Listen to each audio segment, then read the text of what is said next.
to get disheartened and to just get to a point where you just want to give up. And that's what these disciples here were doing. They got to the point where they were physically so tired that they just gave up and went to sleep. If we give up spiritually, we fall asleep on God.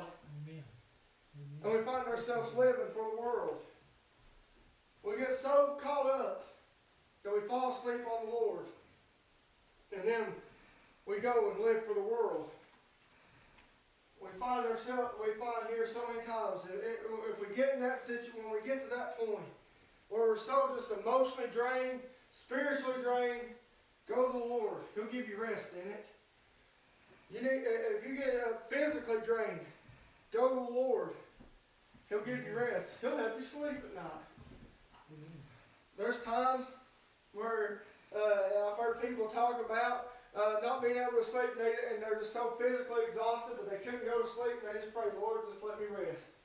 And He gives them rest. They go right to sleep after that. They pray to the Lord and they go to sleep. But yet, if we just go to the Lord and not fall asleep on the Lord, and just carry with Him just for a little while. He said, could you not stay with me for an hour? For 1 hour. If we could just stay with Him for an hour. The Bible tells us the faith of a grain of a mustard seed can move mountains. If we could just have that faith, like the Bible teaches us to have, and that trust in the Lord, we wouldn't find ourselves falling asleep on God as we do so many times. We let everything in this world scare us to death to where we fall asleep on God. And we give up on Him. And we wind up being just like these men here. We deny Him. We still go to church, we play church, but yet, we're just we're there. You're not doing anybody no good. If anything, you're a wolf in sheep's clothing. But yet, we sit there and we put on that front like Judas did in front of all those other disciples and pretend everything's all right.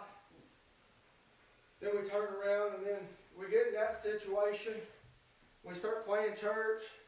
We start playing Christian.